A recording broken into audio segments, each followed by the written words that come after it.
دەڵێم لەبەر عورفو عادەتی عەشایەری و کۆمەڵگای خۆمان دڵی کچەکەت مەشکێنە، چونکە بەخوا ئەگەر بگەڕی بە دوای دڵەکاندا هەموو دڵێک شکێنراوە چەند جار.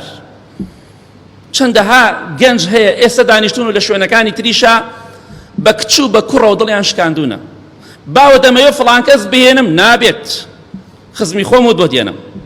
ئەو چی لە خزمگا؟ خزمی بەدڵ نییە، خۆ بە زۆر نابێت. ئەبێ شوو بە فڵان کەس بکەی، خزمی خۆمانە.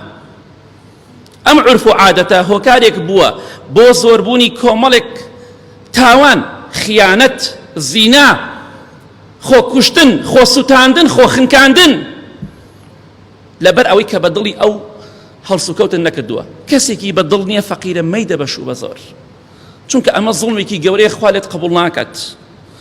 چونکە دڵەکان شکێنراون. چەندەها کەسەیە کوڕ هەیە، گەنج هەیە، حەزی بە ئافرەتێک بوو، ئافرەتێکی چاکیش بووە، بەس ئەم وتیت ئێمە بنەماڵی ئێمە نێ نامانەوێت.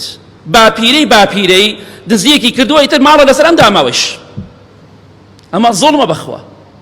خەڵکی باوکی کافرە، ئەبوو جەهل کافر بوو، عیکریمەی کوڕی سەحابە بوو. با لە خوا بترسین، هەموو کەسەکان قیاس نەکەین. قیاسی باپیرە مەکە سەر کوڕێک، کوڕەزایەک. کەسێک خۆی باشە، باوکی خراپ و باپیری خراپ بووە، شتێکی ترە. بۆی ئاگامان با لە خۆمان بێت.